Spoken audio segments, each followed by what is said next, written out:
There's something you should know about weed.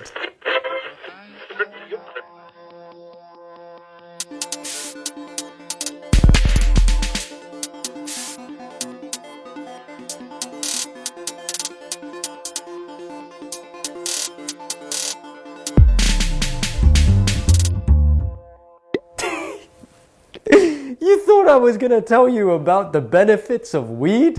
I'm not gonna tell you about the benefits of weed. You already know the benefits of weed. You already know that marijuana can be used to treat the eye disease known as glaucoma, which increases pressure on the eyeball. You already know that it may help control epileptic seizures. It may reverse the carcinogenic effects of tobacco and improve lung health. You already know that it may help with the severe seizure disorder known as Dravet's syndrome. You've probably already heard that CBD, a chemical found in weed, may help prevent the spread of cancer. It may decrease anxiety, ease the pain of multiple sclerosis, as well as provide treatment and may well even cure diseases, disorders, and maladies. But I'm not going to tell you that. Because it's the trend in today's world to talk about how great marijuana is. All the cool people are doing it today, so you can ask them. But the things those very same people won't tell you are the negative effects of weed, and there are many.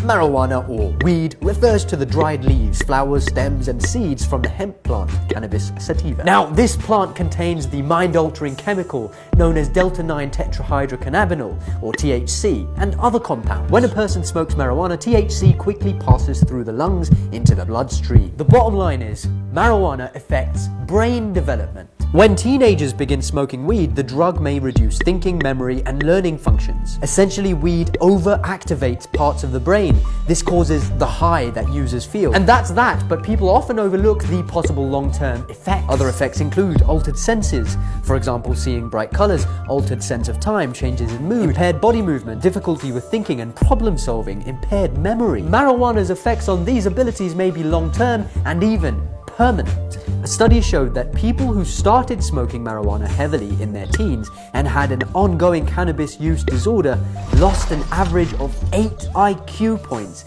between ages 13 and 38. Users also report less academic and career success. For example, marijuana use is linked to a higher likelihood of dropping out of school. Because when you should be busy developing your brain so that you can become brilliant, you're busy getting high. Some of the other effects for long-term marijuana users are breathing problems. Frequent marijuana smokers can have the very same breathing problems that those who smoke tobacco have. Increased heart rate. Smoking marijuana raises the heart rate for 3 hours after usage. This effect may increase the chance of heart attack. Problems with child development during and after pregnancy. Long-term marijuana use has even been linked to mental illness. Temporary hallucinations, sensations and images that seem real though they are not. Temporary paranoia, extreme and unreasonable distrust of others. Worsening symptoms in patients with schizophrenia, a severe mental disorder with symptoms such as hallucinations, paranoia and disorganized thinking. And though research findings have been mixed, marijuana use has also been linked to other mental health problems, such as anxiety, depression, and suicidal thoughts,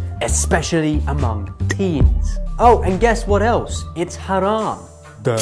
When asked about weed and other narcotic drugs, Ayatollah Khamenei has said it is haram, religiously forbidden to use narcotics in any way because it results in considerable adverse effects in terms of personal health and social cost.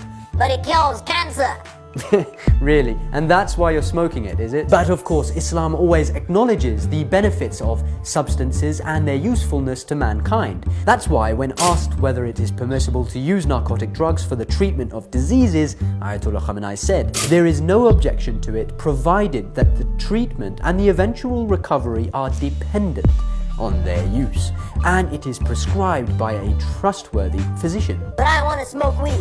I know you do. And not because of any of those health benefits that you try to justify it with. You want to smoke weed because you think it makes life more bearable, because it's trendy and cool at the moment, and because all your friends are doing it and you think it's okay to cave into peer pressure. Because you like giggling and you like the feeling of getting the munchies. Because weed gives you creative visions and makes you feel like you're unleashing your full potential. But none of that's real. The truth is, you're just high. The Holy Quran says they ask you about intoxicants and games of chance. Say in both of them there is a great sin and means of profit for them, and their sin is greater than their profit. Right, you've got to see the pros and cons of all things. And we'll see you next fortnight, inshallah. Ta!